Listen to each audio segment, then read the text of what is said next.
We're back down here working in the basement again. This time it's not to fix a problem, but to ward off a potential problem in the future that I feel will probably happen just because it's happened to us before and I've seen it online a lot. And again, that doesn't mean it's going to happen to everybody, but I've had it happen to me, so I want to be prepared.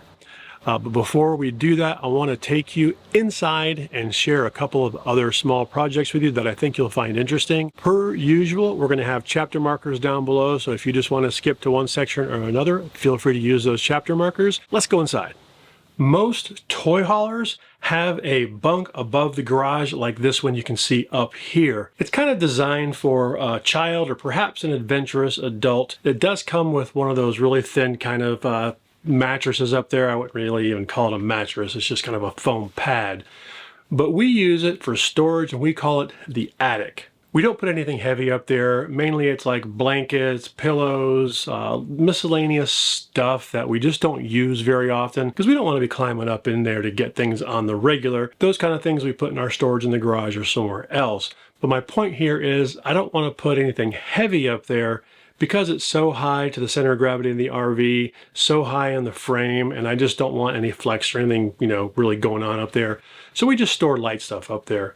But the problem with that miscellaneous storage, as you can see, it becomes a little bit unsightly. We've got like a wicker basket up there. We've got towels, blankets, just stuff. It just doesn't look really well in this particular mode. Additionally, sometimes what can happen is on a rough travel day, which seems to be more and more these days with the conditions of our roads, it bounces around a lot and things can fall forward out of there. And when we're traveling, of course, this slide is in. So things can fall out and lean against that slide, get trapped between that door and the slide. And then that causes problems. If you don't see them before you open your slides, you can crush them. If it's something hard, you might damage the slide. It's just kind of a pain. So that's problem number 2 besides the unsightliness. So I made a door. Now, the mechanics of this are really, really super simple, while the aesthetics of it were a bit more complicated. So let's take each separately. The mechanics is super simple. It's a 3/4 inch of maple plywood sliding in this 3/4 inch aluminum trim channel. You can see they line up really well. Slides fairly easily. And that's really all there is to the mechanics of it. Up here, this opening is 34 inches wide and 22 inches tall. So I basically cut this piece of plywood to 36 inches wide, giving a couple extra inches on the end to tuck behind like a pocket door. And the 22 has to be exact because it obviously has to go from the bottom of it to the top and kind of get close, as you can see up here. So because the door is 36 inches wide, I had a 72-inch piece of this trim for it to be able to slide all the way back and forth. Now my original plan was to have that 72-inch piece on the top and bottom and have the thing slide in the top and bottom all the way across. However, I knew that the bottom was going to be invisible. You can't see it up here, but the top up high would have been a bit unsightly just having just this bare aluminum up there. So I was left with either trying to decorate this, paint it, or do something with this in some way. Or, since I really don't need it the entire length, it's more or less just to hold it from falling over and provide a guide for it to slide back and forth through. I didn't really need the guide on this open end. So I designed it in a way that I just took the extra length that was left over from my 8-foot piece after cutting a 72-inch piece in there, and I put that up on top behind there just to act as a guide. The other issue I ran into up there, besides just getting the sliding mechanism and stuff in, is this trim that you can actually see right here that runs all the way down and into that bunk. It's one piece of trim going all the way. So again, here I've got 2 options. I could cut a notch out of that trim and have the door slide into it, but that would mean pulling that entire piece of trim down, cutting it, putting it back. It was going to be a bit of a mess, and I don't think it would look that good anyway. Option number 2, the option I chose, was to just cut the door to match the trim as best as I could. It doesn't have to be perfect. To do that, I just grabbed a piece of cardboard from our many, many Amazon packages, took one of the flapper lid pieces of it, and just got up there and measured and kind of cut a notch and then just drew a basic outline and then I cut it and I would place it, and then I would cut it and place it until I had a pretty good match. Then I was able to use that as a template to cut out of the door. So that's all there is to the physical part of the door operation. Of course, I put a little handle on there too, which I'll show you in a minute. But the aesthetics was the difficult part, and really the part that took the most time in this project. Now, I have really two options in here. You can kind of see we've got some darker colors here, some lighter colors. A lot of our trim pieces, our island is the darker gray. I took some cabinet doors off and just put them up there to kind of visualize it. And I think the gray was just going to be a little bit too dark. Most importantly, Tara also didn't like that dark color up there. Unfortunately, that was going to be the easy way to go. You know, I could easily just take that down to Lowe's, match the paint it, and it would match. It wouldn't be that big of a deal. But we decided to go the other route and see if I could match this sort of wood grain stain color. That was a little bit more difficult. So what I did was I took a door. I took that door, popped it off, took it down to Lowe's, and the super helpful, friendly people down there helped me come up with what I thought was a pretty good match, which was a semi-transparent silver gray 282. Whatever that means, in case you want to try to match it, which we do end up using that. I'll get to that. I got it home.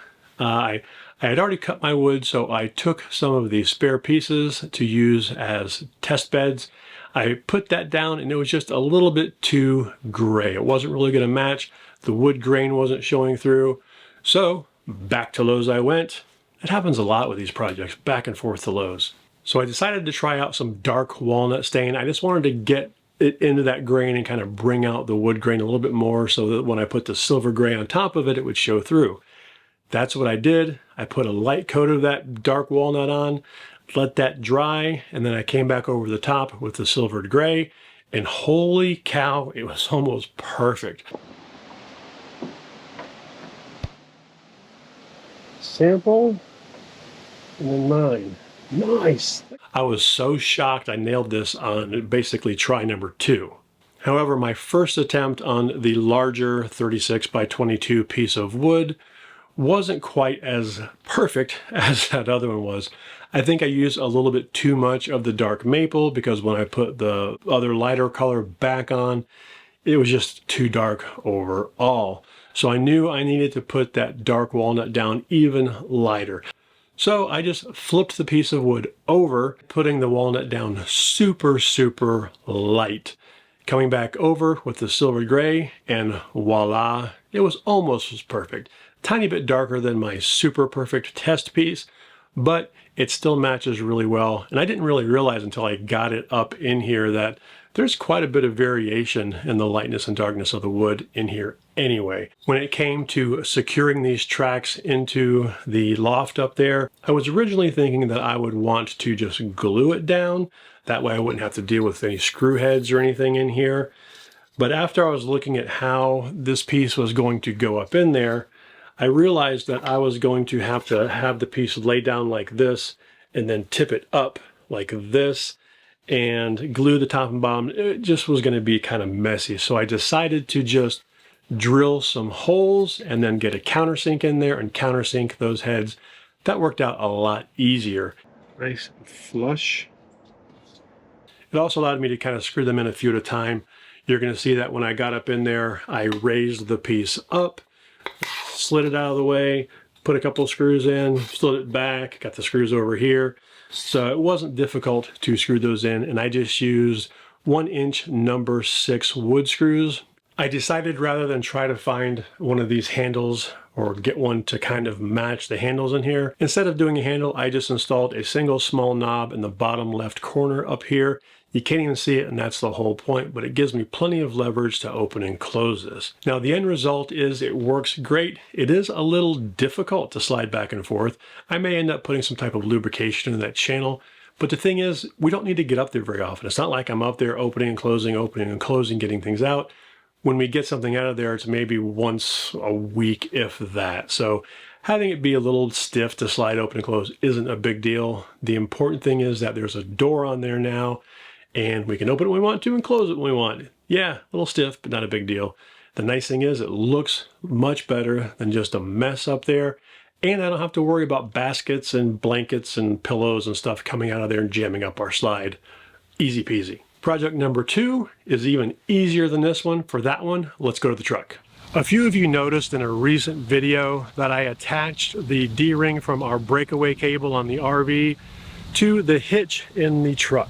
And a few of you also called me out that in a video a long time ago, I stated that I preferred to attach that breakaway cable to something on the truck versus the hitch itself, just in case in the weird astronomical possibility that the entire hitch comes out of the truck for some reason, the breakaway cable would still get pulled.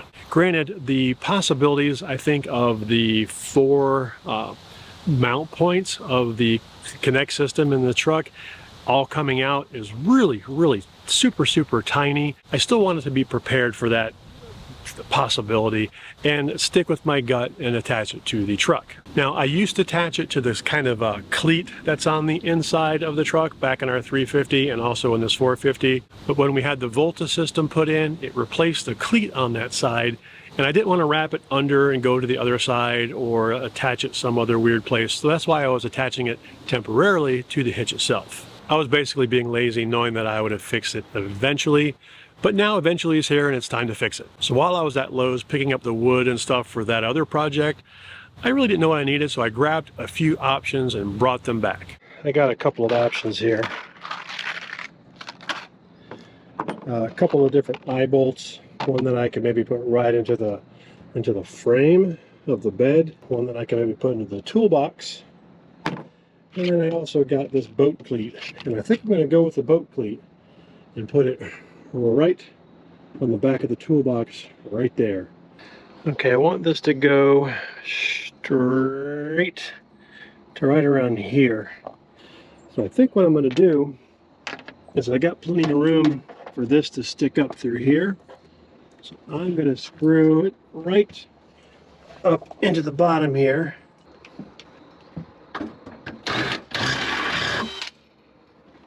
That was easy.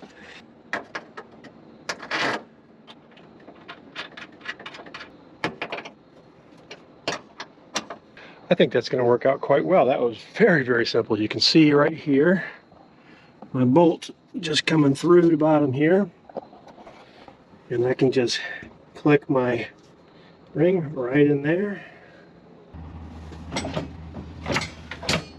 This can now just go right, boom. So that was even simpler than I thought it was going to be. I'm curious about something. Am I the only one who goes to Lowe's not knowing exactly what he's going to use for a project, picks up like 3 or 4 things and brings them all back to see which one will work, and then returns the one he doesn't use? Yeah, I'm guilty of that. And sometimes I just keep the extra parts because I just like having stuff. I still have that cleat. Now on to the main project, so let's go back to the basement. So if you're thinking we're down under here for another leak, you're wrong, but you're kind of right. We're here to preempt one. If you've watched us for a while, you know that we are no stranger to water leaks, both in our old RV, our 397, and our new 410. It's not really new, we've had it for over a year now, but we've had leaks in both of the RVs that we've owned, but by far the worst leak we ever had was when the check valve coming out of the top of our water heater cracked and leaked water all inside the basement, all down into our underbelly, soaked the insulation. And to fix that one, before I could fix it, I had to drop the belly, pull all that insulation, replace it, let it dry out, and that was just to ward off any mold or anything like that before I even got to fixing it. Now, fixing it was super easy, and that's what I'm going to be doing today. I'm going to fix a leak before it happens. Now, I have no idea what the actual real failure rate is of these plastic check valves, but I know for us it's 50%. 50% of the check valves that we've owned have broken, and I'm not going to wait for this one to break and make it 100%. I wanted to go ahead and replace it. As you can see, it's here in my hand. Now, you know, these things are okay. Like I say, I don't know what the real failure rate is on them, but it is plastic and it's not super thick. And when you count in the threading, it creates kind of a weak point. And that's where our last one broke. You could see that as I would kind of bend on it, it would just spray water and it broke right along the threads. So I wanted to replace it with this brass one. Nice brass. Replacing this is just as easy as it looks. You unscrew this one, you screw this one in, And that is pretty much it. Put a little thread tape on here and you are good to go. Now, so you don't flood your basement, you are going to want to drain your water heater. Now, it may be different for different styles or different sizes or brands of water heaters. We've only had this 12-gallon Suburban in both of our RVs, and it's super simple. I pop the little pressure relief valve on top, and I pull the anode rod. That's also a good time to check your anode rod. Maybe keep a spare on hand. Yes, this is ugly, but it's still got a lot of meat on the bone, so this will just go right back in. It's good for another year, I think, on this. But I pull the anode rod to let it drain out. That way my water heater, at least the top part of it, doesn't empty into the RV while I'm swapping this out. So I swapped it out, and then it's just a matter of filling the water heater back up so we can leak check this thing. Now what I'm going to do, I'm going to leave this open. I'm going to turn my water pump on, and it should start filling this up. The way I can tell is I will close this. I'll leave that closed for just a little bit, and it should be actually building pressure in there right now. And if I just crack it and open it back up, it should make a hissing noise.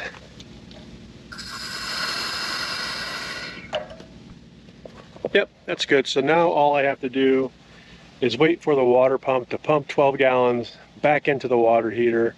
Then I will close this up. I'll open my low point drain, let the whole system kind of fill back up with hot water.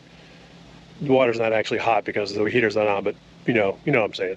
Got that all done. Went up there, looked for leaks, didn't find any. Now you'll notice that I left the 90-degree plastic connection on there. That was still on there. In the last RV, I replaced that. But I've never had any of these break. I may replace that in the future. Let me know if you've ever had one of those 90-degree fittings actually break, or any of the plastic fittings that are the junctions for all the plumbing down there. I'm curious if you've had any. I know I've seen people online just replace them all with brass. I'm not sure if I want to go to that extent or not. Let me know what you think about that. I also want to address the connection on the bottom of this water heater. When we did our last one, I was actually going to replace both the top and bottom with brass, but holy cow, I could not get that bottom piece out to save my life last time. I don't know if it's bonded or glued. I checked on it later, and I want to say that that bottom piece comes from the factory with that already in there, kind of permanently secured. I've also seen posts online where people who have been determined to replace that have had to break it and drill it out of there. I didn't want to mess with any of that. It's down on the bottom, it's resting pretty well, there's not a lot of strain on it, so I'm leaving that one alone. If you're wondering about our mystery leak that we had down here in a video maybe a month or two ago, haven't had a leak since, so I haven't been able to troubleshoot it.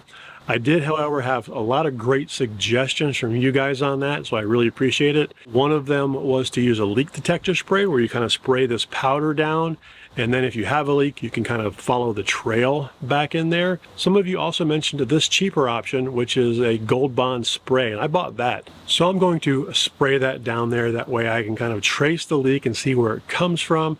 We had a lot of great suggestions, but that one seemed easiest, and I'm pretty lazy most of the time. So I'm going to go with the easy option first and just spray that and see if it helps me trace it. Obviously, if I do find that leak, if I replace the pump or whatever, we'll have that in a future video.